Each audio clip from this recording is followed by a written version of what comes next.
মা ফাতিমা রাদিয়াল্লাহু তাআলা আনহা তিনি যখন ইন্তেকাল করলেন তার অবস্থা কেমন ছিল?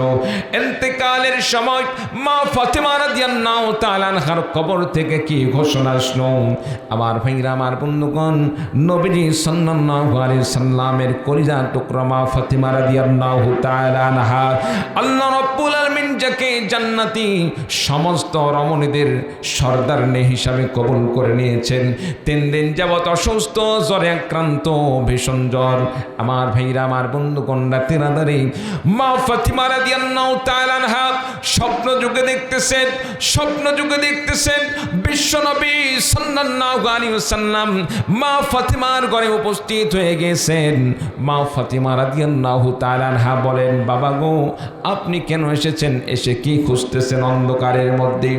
নবীজি বললেন, ফাতিমা রে, আমি তোমার কাছে একটি সংবাদ দেওয়ার জন্য এসেছি, একটি খবর দেওয়ার জন্য এসেছি।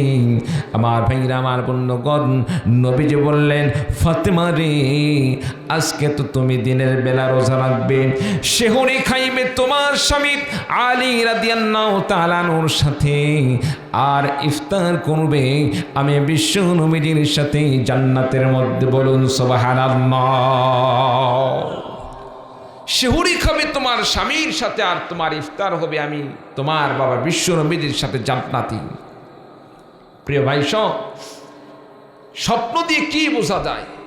তার মানে হচ্ছে সেহরি খাওয়ার সময় আলী রাদিয়াল্লাহু তাআলা আনহুর সাথে ঠিকই খাবে, আর ইফতারটা বিশ্ব নবীজির সাথে। তার মানে হচ্ছে সারাদিন অতিক্রম হওয়ার আগে, সূর্য ডোবার আগে মা ফাতিমা রাদিয়াল্লাহু তাআলা আনহার ইন্তেকাল হয়ে যাবে।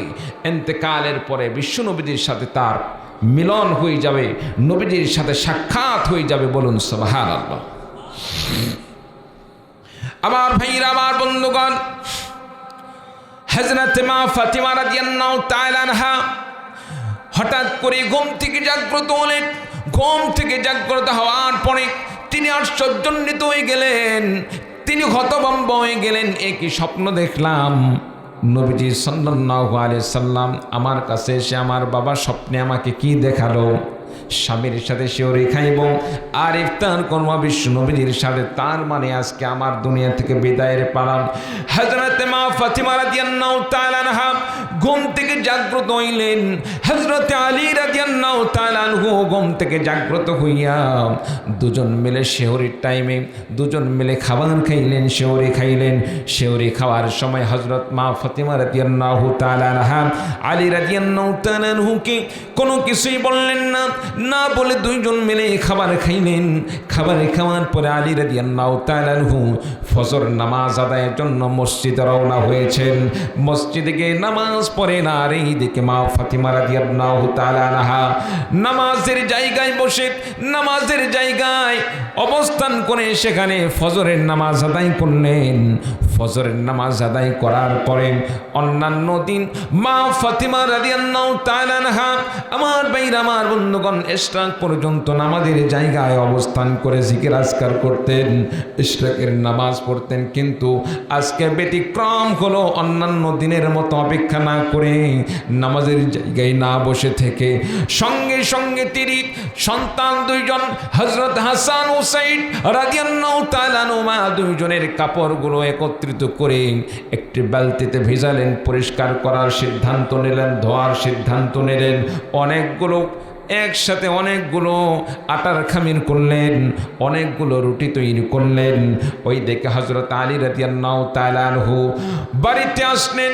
মসজিদ থেকে বাড়িতে আসার পরে মা ফাতিমা রাদিয়াল্লাহু তাআলা আনহা নিয়মিত যেখানে ইবাদত করতেন সেখানে গেলেন।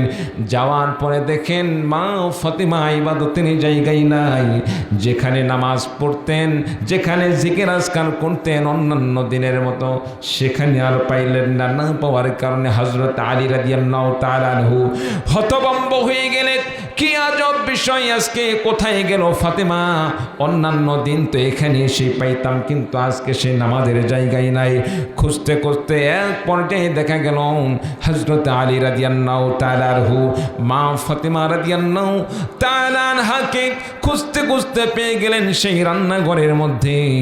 মা ফাতেমা রাদিয়াল্লাহু তাআলা আনহা সেখানে খাবার রান্না করতেছেন, রুটি প্রস্তুত করতেছেন, অনেকগুলো কাপড় ভিজাইছেন পরিষ্কার করার জন্য। হযরত আলী রাদিয়াল্লাহু তাআলা আনহু এবার মা ফাতেমাকে বললেন, ফাতেমার এই কারণটা কি বুঝলাম না, অন্যান্য দিনের চাইতে আজকে কেমন যেন তোমাকে ব্যতিক্রম দেখতেছি। অন্যান্য দিনে তোমাকে কোনোদিন ইশরাকের নামাজের আগ পর্যন্ত কোনোদিন তোমাকে নামাজের জায়গা ছাড়তে দেখি নাই, কিন্তু আজকে নামাজের জায়গা ছেড়ে ইশরাকের আগে তুমি অনেক কাজ নিয়ে তুমি ব্যস্ত হয়ে পড়েছ। এতগুলো কাপড় ভিজাইছো কেন? এতগুলো রুটি তৈরি করতেছো, একসাথে সবাই মিলে যদি খাওয়া শুরু করা হয় 2-3 দিন মিলেও খাবার খেয়ে শেষ করা যাবে না। কি কারণে এতগুলো রুটি তৈরি করতেছো? মূল কারণ কি? মা ফাতেমা রাদিয়াল্লাহু তাআলা আনহা আলী রাদিয়াল্লাহু তাআলা আনহুকে বললেন, প্রাণের স্বামী গো, একটি ঘটনা বলি। আজকে রাতের বেলায় স্বপ্ন যোগে আমি দেখতে পাইলাম আমার নবী বিশ্ব নবী সাল্লাল্লাহু আলাইহি ওয়াসাল্লাম স্বপ্ন যোগে আমার ঘরে উপস্থিত হয়ে গেছেন। বলুন সুবহানাল্লাহ।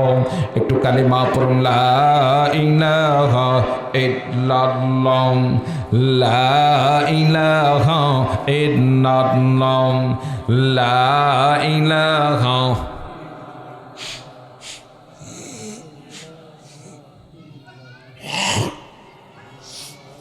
লা ইলাহা ইল্লাল্লাহ, লা ইলাহা লা ইলাহা ইল্লাল্লাহু মুহাম্মাদুর রাসূলুল্লাহ। সকলে পড়ি সাল্লাল্লাহু আলাইহি ওয়াসাল্লাম। হযরত মা ফাতিমা রাদিয়াল্লাহু তাআলা আনহা বললেন, প্রাণের স্বামী গো, সকালবেলা আপনাকে ইচ্ছা করলে বলতে পারতাম, সেহরির টাইমে আপনাকে এই স্বপ্নের কথা বলতে পারতাম, কিন্তু বলে নাই। এই জন্য স্বপ্নের কথা যদি আপনাকে বলি আপনি হয়তো খাবার খাইতে পারবেন না, আপনার পেটে খাবার ঢুকবে না, যার কারণে আমি আপনার সামনে ঘটনাটি বলি নাই, স্বপ্নের সংবাদটা বলি নাই। হযরত মা ফাতিমা রাদিয়াল্লাহু তাআলা আনহা বললেন, প্রাণের স্বামী গো, আজকে রাতের আধারে আমি স্বপ্ন যুগে আমি দেখতে পাইলাম বিশ্ব নবীজি আমার ঘরে উপস্থিত হইয়া অন্ধকারের মধ্যে কি যেন খুঁজতেছেন। আমি নবীজিকে বললাম, বাবা গো, আপনি কি খুঁজতে এসেছেন, কি খুঁজতেছেন?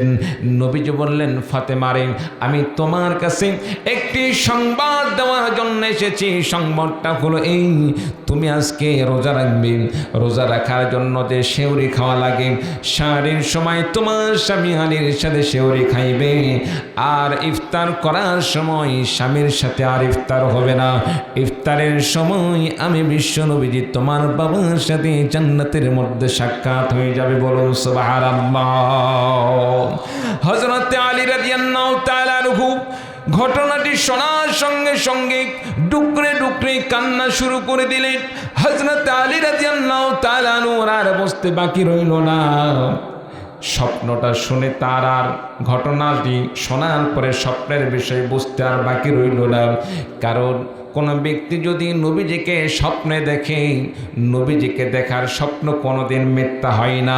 শয়তান কোনোদিন নবীর রূপ ধারণ করতে পারে না। তার মানে হলো বিশ্ব নবীজির স্বপ্ন অনুযায়ী যা সিদ্ধান্ত বোঝা যাচ্ছে, আমার সাথে সেউরি খাওয়া ঠিক আছে, নবীজির সাথে ইফতার, তার মানে হলো আজকে দিনের মধ্যে কোনো একটা সময় ফাতেমা রাদিয়াল্লাহু তাআলা আনহা দুনিয়া থেকে বিদায় নিয়ে চলে যাবে। ফাতেমার সাথে তার মানে আজকে সংসারের শেষ একটি সময় আমার পার হবে, ফাতেমাকে আর পাওয়া যাবে না। হযরত আলী রাদিয়াল্লাহু তাআলা আনহা কান্না করছেন, মা ফাতেমা রাদিয়াল্লাহু তাআলা আনহা আলী রাদিয়াল্লাহু তাআলা আনহু কান্না করছেন, মা ফাতেমা রাদিয়াল্লাহু তাআলা আনহা সেও কান্না করেন। দুজনের হাত ধরে কান্না করেন। আমার ভাইরা, আমার বন্ধুগণ, এই দিকে হযরতে ফাতিমা রাদিয়াল্লাহু তাআলা আনহা হযরতে আলী রাদিয়াল্লাহু তাআলা আনহুর হাত ধরে দুইটা আবেদন করেন, স্বামী গো, আজকে তো আমার দুনিয়া থেকে বিদায় হয়ে যাবে, ইন্তেকালের আগে আপনার কাছে আমি আপনার স্ত্রী হিসাবে দুইটা আবেদন জানাই। দুইটা আমার আবদার রয়ে গেল, আমার দুইটা আবেদনকে পালন করা যাবে?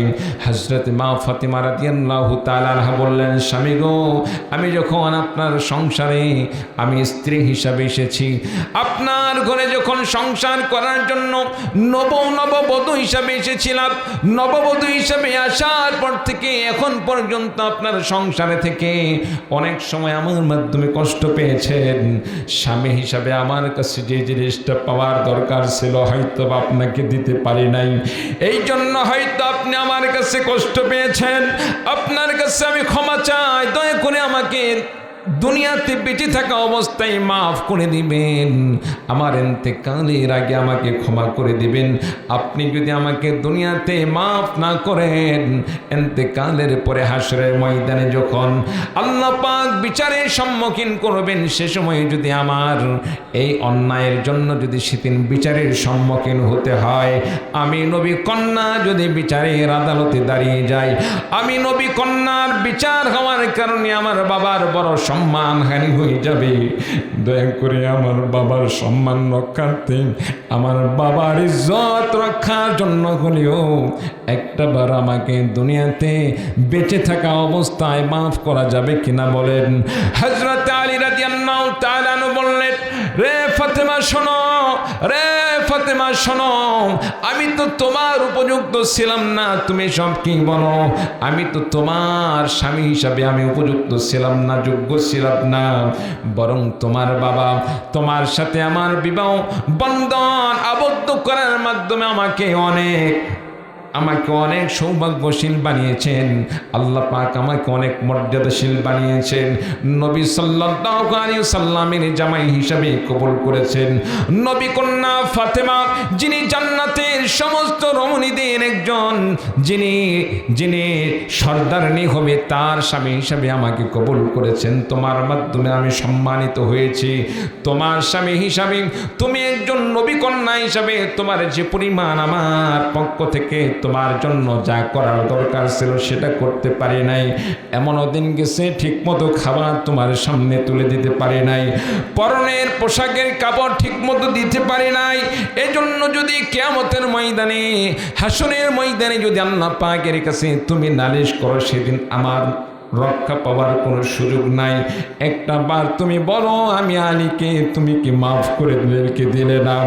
আমার ভাইরা, আমার বন্ধুগণ, আল্লাহ রাব্বুল আলামিন মা ফাতেমাকেও জান্নাতি হিসাবে ঘোষণা করেছেন।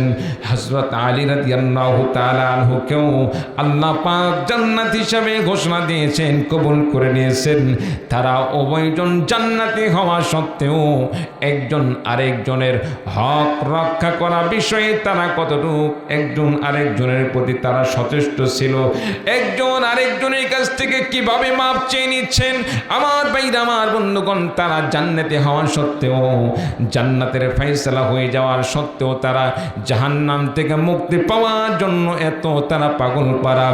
আপনি আমি সব সময় গুনার মধ্যে লিপ্ত আছি, সব সময় গুনার মধ্যে লিপ্ত আছি, তারপরেও আপনি আমি জাহান্নামের আযাব থেকে বাঁচার জন্য একটু আমরা প্রস্তুত নয়। চিন্না বলুন ঠিক কিনা? হযরত হাসান রাদিয়াল্লাহু তাআলা আনহু, হুসাইন রাদিয়াল্লাহু তাআলা আনহু দুই ভাই মিলে বাহিরে খেলতেছেন, দুই ভাই মিলে বাহিরে খেলাধুলা করতেছেন। খেলাধুলা শেষ করে বাড়িতে আসলেন। বাড়িতে আসার পরে দেখি মা কান্না করে, বাবা কান্না করে, দুজনরে ধরে কান্না করে, আলাদা হয়ে কান্না করে।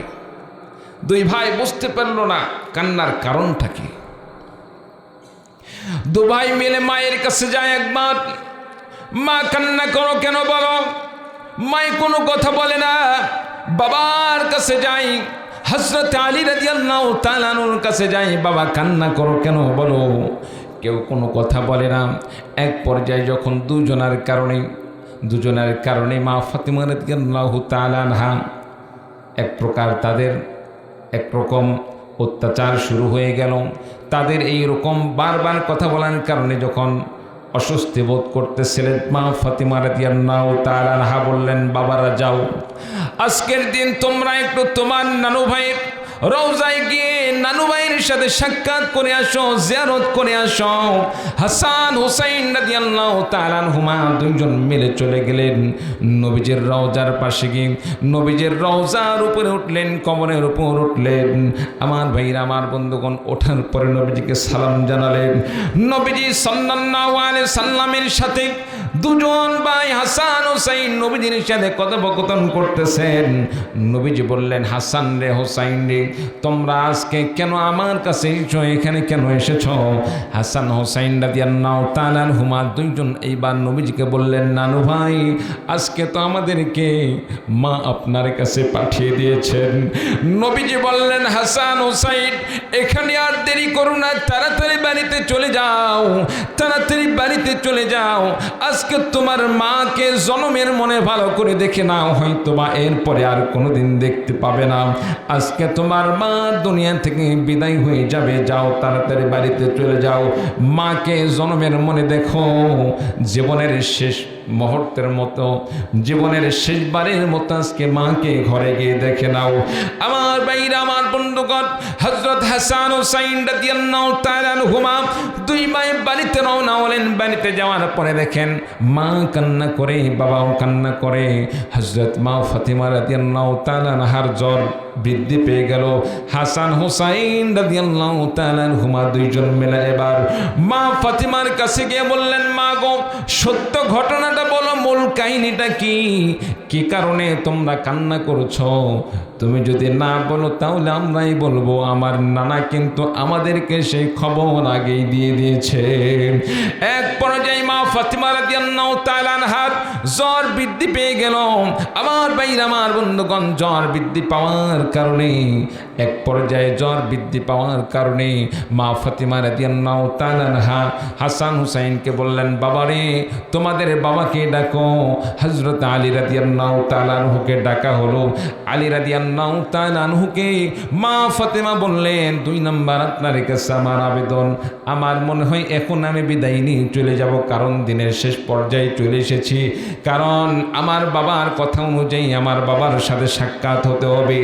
দিন শেষ হয়ে যাচ্ছে, অবশ্য আমার ইন্তেকাল হয়ে যাবে। দিন শেষ হয়ে যাওয়ার আগে আমার ভাইরা, আমার বন্ধুগণ, এক পর্যায়ে হযরতে মা ফাতিমা রাদিয়াল্লাহু তাআলা আনহা বললেন, স্বামী গো, 2 নাম্বার আপনার কাছে আমার আবেদন, আমি যখন দুনিয়া থেকে বিদায় নিয়ে চলে যাব, আমার জানাজার জন্য, আমার দাফনের জন্য হাজার হাজার লক্ষ লক্ষ দর্শকের প্রয়োজন নেই, জানাজায় অসংখ্য মানুষের দরকার নেই। আমাকে রাতের আধারে অল্প সংখ্যক আশেপাশে আত্মীয় স্বজনের মাধ্যমে আমার দাফন কাফনের ব্যবস্থা করবে। বলুন সুবহানাল্লাহ। হযরত আলী রাদিয়াল্লাহু তাআলা আনহু বললেন, ফাতেমা, তুমি তো নবী কন্যা, নবীর সন্তান, নবীর মেয়ে, তোমার ইন্তেকালের খবর যখন সব জায়গায় ছড়িয়ে পড়বে, মানুষ তো মৌমাছির মতো ছুটে আসবে নবীর কন্যা মা ফাতেমার জানাজায় একটাবার শরীক হওয়ার জন্য।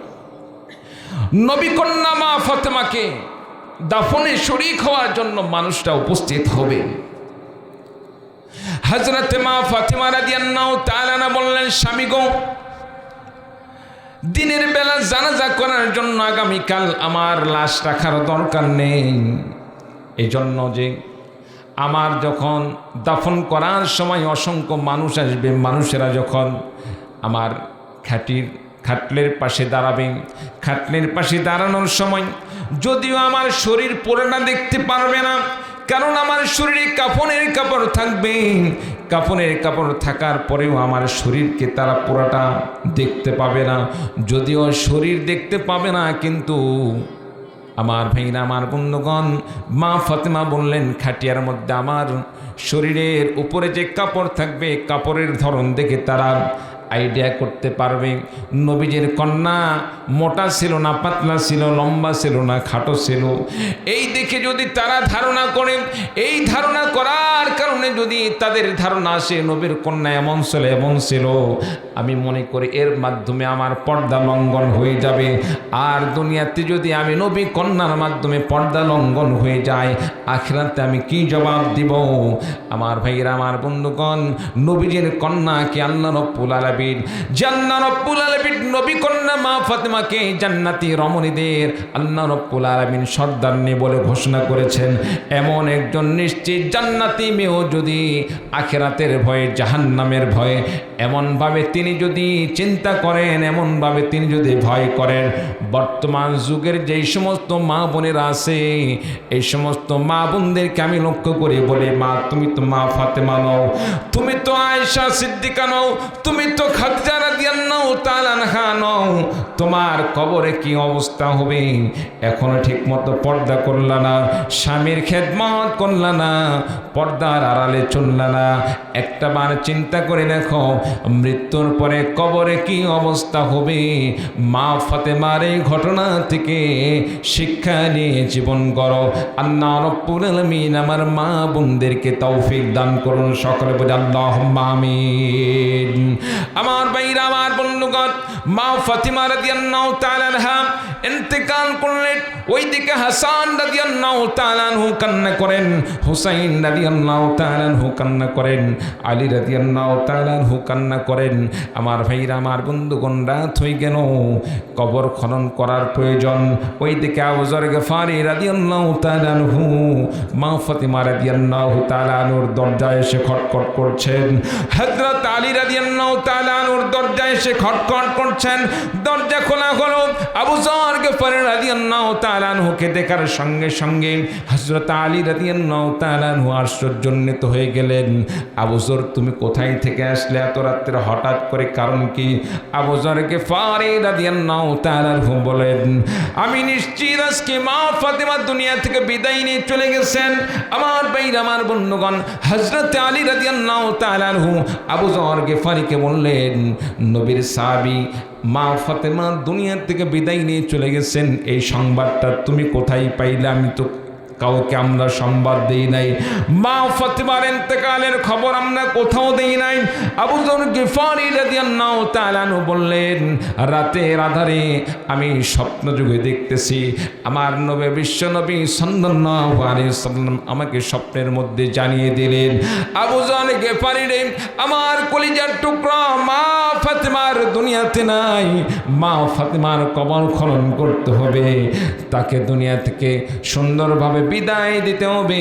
মা ফাতেমার কবর খনন করার জন্য তুমি চলে যাও। আমি বিশ্ব নবীজির এই স্বপ্ন দেখার পর নিশ্চিত হয়েছি মা ফাতেমার দুনিয়াতে নাই। হযরত আবু যর গফারি রাদিয়াল্লাহু তাআলা আনহু কবর খনন করলেন। কবর খনন করার পরে কবরকে আবু যর গফারি রাদিয়াল্লাহু তাআলা আনহু বললেন, কবর রে, তুমি এমন একটি কবর যেই কবরের মধ্যে হযরত মা ফাতেমা আসবেন।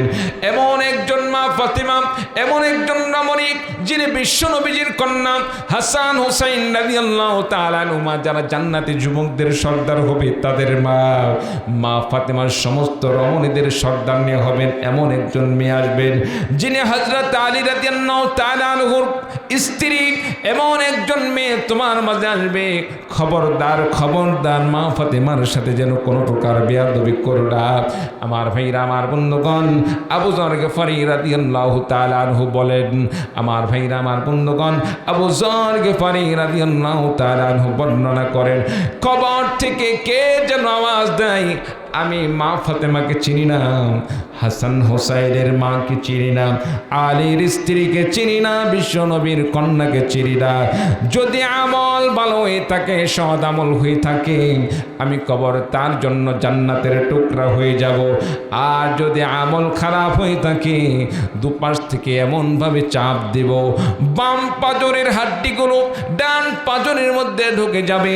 আমার ভাইরা, আমার বন্ধুগণ, নবী কন্যা মা ফাতেমার কবর থেকে যদি এই রকম আওয়াজ আসে, আপনি আমি সারাদিন যত গুনাহ করছি তওবা করার মতো যদি তওবা না করতে পারি, আল্লাহ পাকের কাছে যদি ক্ষমা না চাইতে পারি, আল্লাহ পাকের কাছ থেকে ক্ষমা না নিয়ে যদি দুনিয়া থেকে বিদায় নিয়ে চলে যায়, আপনার আমার কবরে কি অবস্থা হবে আল্লাহ রব্বুল আলামিন ভালো জানেন।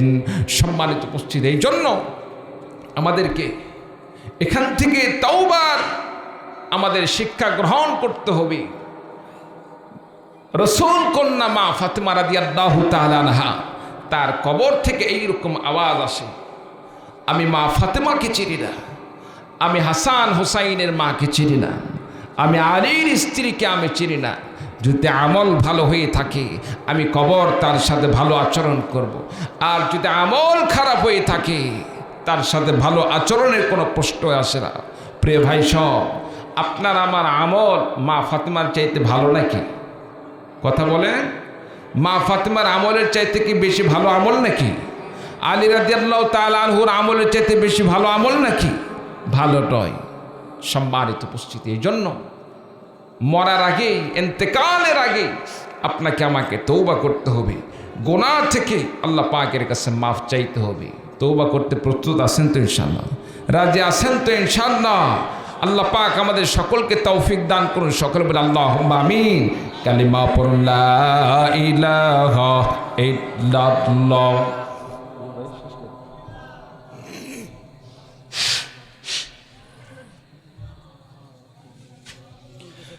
লা ইলাহা ইল্লাল্লাহ।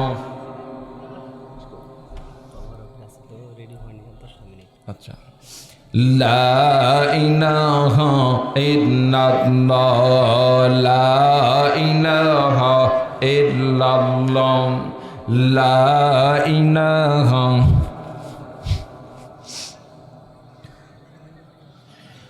লা ইলাহা ইল্লাল্লাহ, লা ইলাহা লা ইলাহা ইল্লাল্লাহু মুহাম্মাদুর রাসূলুল্লাহ। সকলে বলি সাল্লাল্লাহু আলাইহি ওয়াসাল্লাম। তাহলে মা বোনদের কি করতে হবে? মা বোনদের জন্য কয়েকটি কথা বলি। মা, তোমার মতোই মা ছিল মা ফাতেমা, তোমার মতো একজন কন্যা ছিল, যে মা ফাতেমাকে আল্লাহ তাআলা জান্নাতি রমণীদের সর্দারনী হিসাবে আল্লাহ পাক কবুল করেছেন। মা, তুমিও যদি আমল করো, তোমার আমল যদি ভালো হয়, আল্লাহ তাআলা মা ফাতেমার সাথে জান্নাতের মেহমান বানিয়ে দিবেন। বলুন সুবহানাল্লাহ। আর যদি আমল খারাপ হয়, মা, আমল যদি খারাপ হয়, জাহান্নাম ছাড়া আর কোনো উপায় থাকবে না। এমন আযাব যেখানে নিক্ষেপ করার সঙ্গে সঙ্গে দুনিয়াতে মানুষকে আগুনে ফেললে আগুনে সর্বপ্রথম পশমে আঘাত করে, পশম পড়ে যায়, তারপরে চামড়া পড়ে, তারপরে গোস্ত পড়ে, এরপরে হাড্ডি পড়ে। জাহান্নামের আগুনটা এর বিপরীত। জাহান্নামে নিক্ষেপ করার সঙ্গে সঙ্গে বান্দার আগে চামড়া পড়বে না, জাহান্নামের আগুন বান্দার কলিজায় ধাক করে আঘাত করবে। কলজা থেকে পুড়তে পুড়তে দেহ পড়া শুরু হবে। পুড়ে শেষ হয়ে গেলে তো ঝামেলাই শেষও হবে না। পড়তে পড়তে যখন কয়লা হয়ে যাবে, আবারও সুস্থ করা হবে, আবারও আযাব চলতে থাকবে, এভাবে আযাব চলতেই থাকবে। এই জন্য মা বোনদেরকে বলবো, মা, আপনি যদি ভালো হয়ে যান, একজন মা যদি বাড়িতে ভালো হয়, পুরা ফ্যামিলি ভালো হবে। একজন মা যদি নামাজি হয়, কোনো স্বামী যদি বাড়িতে গিয়ে দেখে স্ত্রী নামাজ পড়তেছে, স্বামীর অন্তরে একটু হলেও আনন্দ আসবে যে না, আমার স্ত্রীটা ভালো মানুষ। কি বলেন ভাই, ঠিক কিনা? আমার স্ত্রী ভালো মানুষ, নামাজি ব্যক্তি। সেও চেষ্টা করবে গুনাহ থেকে আস্তে আস্তে নিজেকে কন্ট্রোল করার জন্য। কোনোদিন নামাজ না পড়লেও অন্ততপক্ষে জুমার দিন নামাজ পড়ার চেষ্টা করবে, আস্তে আস্তে নামাজের দিকে ফিরে আসবে। মা, তুমি যদি দিনদার হও, কোরআন শিক্ষাওয়ালা হও, নিজেকে যদি আল্লাহওয়ালা বানাও, দেখা দেখে সন্তানগুলো নামাজ শিখবে। মা যদি নামাজে দাঁড়িয়ে যায়, ছোট্ট সন্তান থাকলে 4 বছর 5 বছরের বাচ্চা, মা নামাজ পড়তেছে, সন্তান কি বসে থাকবে? বলেন, বসে থাকবে না। মা যখন নামাজে দাঁড়িয়ে যায়, ছোট্ট সন্তান মায়ের দেখা দেখি মায়ের পাশে সেও নামাজে দাঁড়িয়ে যায়। মা তেলাওয়াত, মা সর্বপ্রথম তাকবীরে তাহরিমা বাদে আল্লাহু আকবার। আল্লাহু আকবার মানে আল্লাহ বড়। তাকবীর দেওয়ার সঙ্গে সঙ্গে সন্তান ও মায়ের দেখা দেখি আল্লাহু আকবার বলে হাত বাঁধে। আল্লাহ পাক ফেরেশতাদেরকে বলেন, ফেরেশতারে আমার বান্দি আল্লাহু আকবার বলার কারণে তার আমলনামায় যে সওয়াবটুকু দান করো। আমার সেই শিশু বাচ্চা, শিশু বান্দা, ওই ছোট্ট সন্তান মায়ের দেখা দেখি হাত বাঁধার কারণে আমি আল্লাহ রাব্বুল আলামিনের পক্ষ থেকে তার জন্য সেই আমলটুকু লিখে দাও। বলুন সুবহানাল্লাহ। আমি আল্লাহ রাব্বুল আলামিনের পক্ষ থেকে সেই সবটুকু লিখে দাও। বাইবার যখন সানা পড়ে সুবহানাকাল্লাহুম্মা ওয়া বিহামদিকা যখন পড়তে থাকে, সানার জন্য আল্লাহ তাআলা তাকে যে সওয়াব দান করেন। ছোট্ট বাচ্চা মা দেখা দেখে সে পড়তে পারে না, কিন্তু মুখ লড়াইতে থাকে, বুদবুদ করে মুখ লড়াইতে থাকে।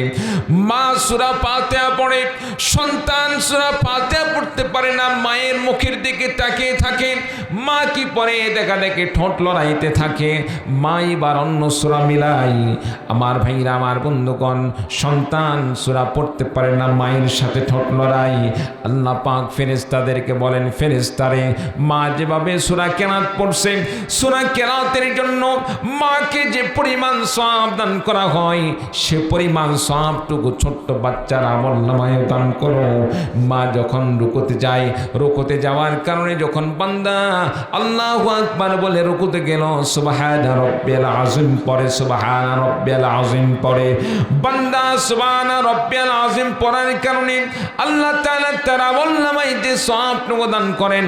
ছোট্ট সন্তান যখন মায়ের পাশে দাঁড়িয়ে কিংবা বাবার পাশে দাঁড়িয়ে রুকু থেকে যখন মায়ের দেখা দেখি, বাবার দেখা দেখি ঠোঁট নড়াইতে থাকে, আল্লাহ রাব্বুল আলামিন বলেন, ফেরেশতারে আমার ওই বান্দিকে যে পরিমাণ সুবহানা রাব্বিয়াল আযীম পড়ার জন্য সওয়াবটুকু দান করো, সে পরিমাণ সওয়াবটুকু ছোট্ট বাচ্চা ঠোঁট নড়ানোর জন্য তার আমলনামায় সে পরিমাণ সওয়াবটুকু দান করে দাও। বলুন সুবহানাল্লাহ।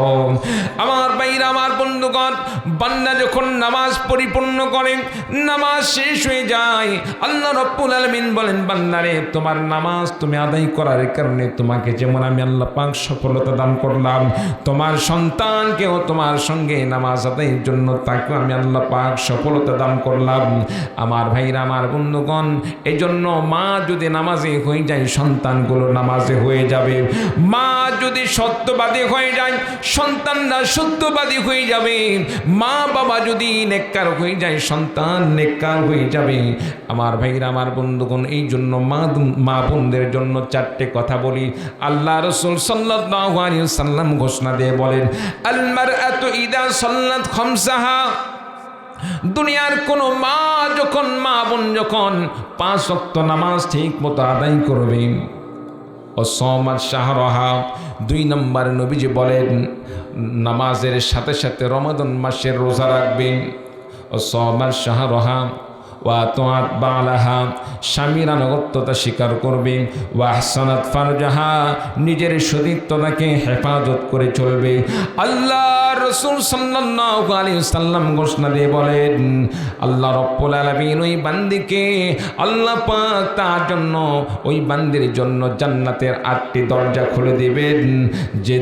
যে দরজা দিয়ে সেই জান্নাতে প্রবেশ করতে চাইবে, আল্লাহ রাব্বুল আলামিন সেই দরজা দিয়ে জান্নাতে যাওয়ার মতো ব্যবস্থা করে দেবেন। বলুন সুবহানাল্লাহ।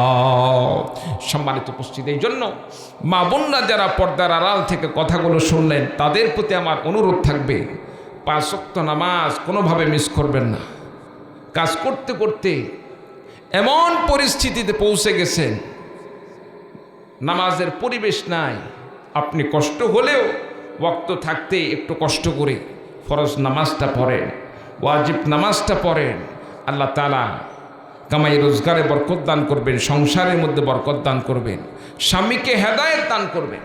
কত মা বোনদের রোনাজারে শোনা যায়, কান্নাকাটি শোনা যায়, স্বামী কথা শোনে না, নেশা করে, স্বামী নেশায় লিপ্ত, জেনার মধ্যে লিপ্ত, যত গুনাহ আছে গুনাহ করে।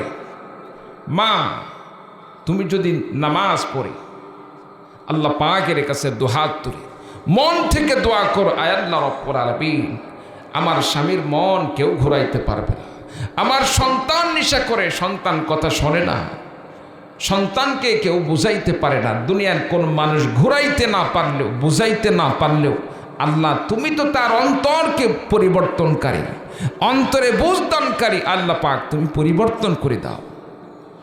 সম্মানিত উপস্থিতি, মা বোনদের দোয়ার ওসিলায় আল্লাহ রব্বুল আলামিন স্বামীকে আল্লাহ পাক নেককার বানিয়ে দিবেন, সন্তানদেরকে আল্লাহ তাআলা গুনাহ থেকে, গুনার জিন্দেগি থেকে ফিরিয়ে আল্লাহ রব্বুল আলামিন জান্নাতের পথে আল্লাহ পাক কবুল করে নেবেন। বলুন সুবহানাল্লাহ।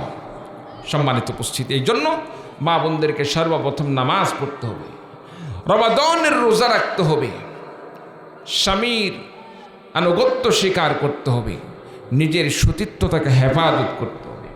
কত মা বোনদেরকে দেখা যায় নামাজ পড়ে, ঠিক আছে, কিন্তু নামাজ পড়ার জন্য যে পোশাকের দরকার সেই পোশাক পরিধান করতে পারে না। শাড়ি আছে, শাড়ি পরেই নামাজ পড়তেছে। আসলে শাড়ির মাধ্যমে শরীরের পরিপূর্ণ পর্দা হয় না। শাড়ি তো এটা ইসলামী পোশাক নয়, এটা তো মূলত হিন্দুয়ানি একটি পোশাক হিসাবে আমাদের সমাজে চলে আসছে। এই জন্য নামাজের জন্য একটি হেজাব বানাবেন, মাথা থেকে নিয়ে আপনার হাঁটুর নিচ পর্যন্ত দেখা যাচ্ছে এমন একটি আপনি হেজাব বানান, যেটা দিয়ে নামাজের সময় মাথা থেকে পুরোটা শরীর ঢেকে যায়।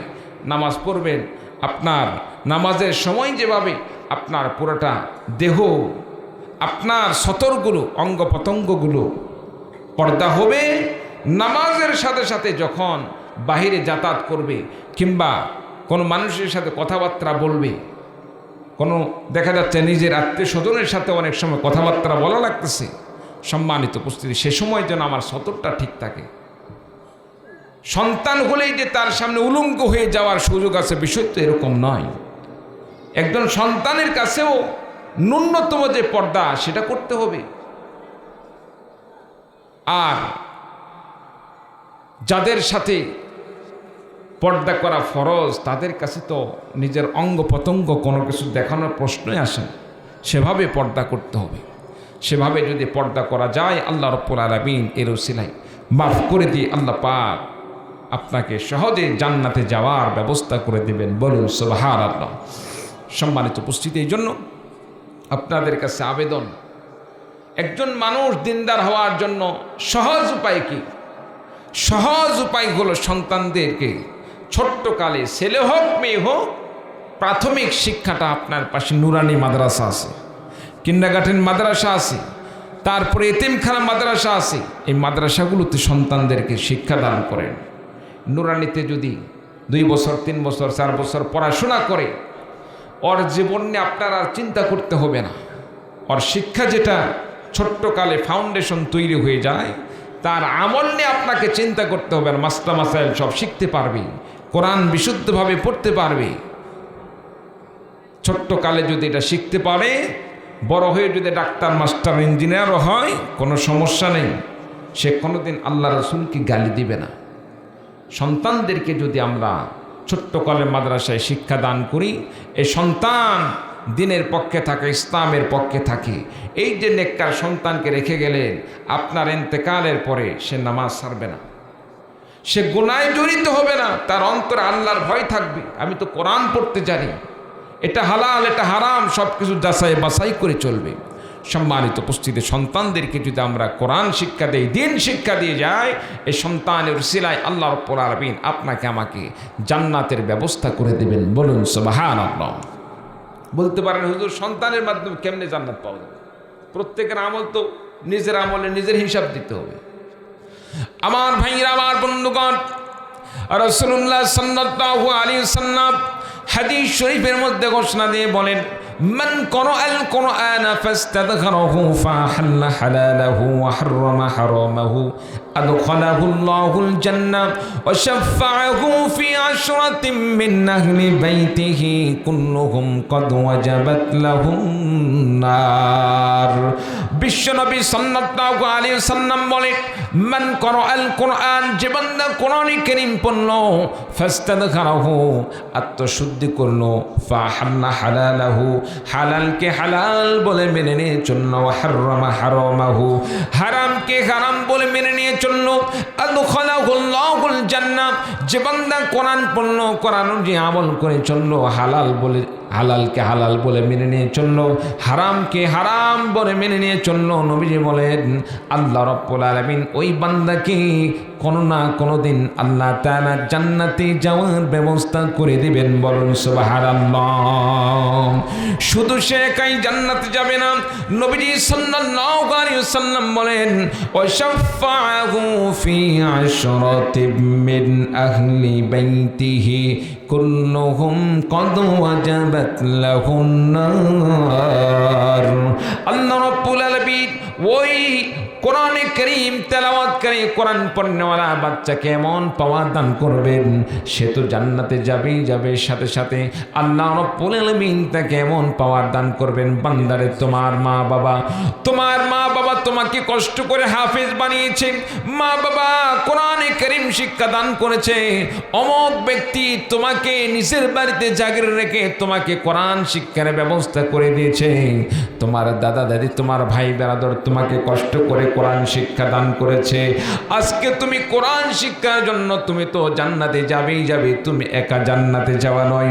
বরং তুমি কোরআন শিক্ষার পেছনে যাদের অবদান ছিল কষ্ট করে তোমাকে কোরআন শিক্ষার ব্যবস্থা করে দিয়েছে মা হাজারো কষ্ট করে আমার ভাইরা আমার বন্ধুগণ হাঁস মুরগি পেলে হাঁস মুরগির ডিম বিক্রয় করে সন্তানের কোরআন শিক্ষার ব্যবস্থা করে দিয়েছে বাবা হাজারো কষ্ট করে রিক্সা চালিয়ে খেটে খেটে পায়ে জুতা না থাকা অবস্থাতেও সন্তানের জন্য টাকা জমা করে সন্তানকে পড়াশোনা করেছে যদিও সেই মা বাবার আমলনামে তেমন কোনো সওয়াব নাই কিন্তু সন্তানকে নেককার সন্তান বানানোর কারণে নবীজি বলেন আল্লাহ রাব্বুল আলামিন ওই বান্দাকে যুবককে আল্লাহ পাক অর্ডার দিয়ে দিবেন পাওয়ার দিয়ে দিবেন বান্দা তোমার পরিবার পরিজন থেকে এমন 10 জন ব্যক্তিকে তুমি সুপারিশ করে জান্নাতে নিয়ে যাও যে 10 জন ব্যক্তির জন্য জাহান্নাম অবধারিত হয়েছিল জাহান্নামের দরজায় নাম লেখা হয়েছে সন্তান হিসাবে